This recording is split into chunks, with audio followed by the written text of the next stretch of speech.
জগদ্দলের বিদায়ী তৃণমূল বিধায়ক, হেভিওয়েট তৃণমূল নেতা। ২৬-এর ভোটে ফের তাকেই প্রার্থী করেছে শাসক শিবির। ফের একবার ভোটের ময়দানে ভাগ্য পরীক্ষা হবে সোমনাথ শ্যামের। প্রচার যখন তুঙ্গে, তখন কি খেয়ে সুস্থ থাকছেন তৃণমূল প্রার্থী? এদিন তৃণমূল প্রার্থীর দুপুরের মেনুতে ছিল 2টি রুটি, সবজি, টক দই। এই দুপুরবেলা কোনোদিন 2টো রুটি, কোনোদিন আবার ফল খেয়েও চলে, কোনোদিন আবার ঘোল খেয়েও চলে, দইয়ের ঘোল খেয়ে। তো যেরকম যেটা পাই সেটাই খাই, এটাই চলছে আমার।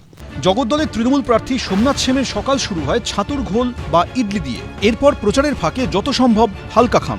দুপুরে 2টি রুটি, সবজি কিংবা ফল খেয়েই প্রচার সারেন। কিন্তু সারাদিন প্রচার সেরে রাতের বেলা কি খান তিনি? আমি খুব অল্প খাই, কেন বিকেলবেলা হলেই সন্ধ্যেবেলা আমার কোনো না কোনো জায়গায় নেমন্তন্ন থাকে। মানে এটা ফিক্স, মানে আপনি যদি 30 দিন দেখেন, 30 দিনের মধ্যে আমার 28 দিন হয়তো নেমন্তন্ন থাকে।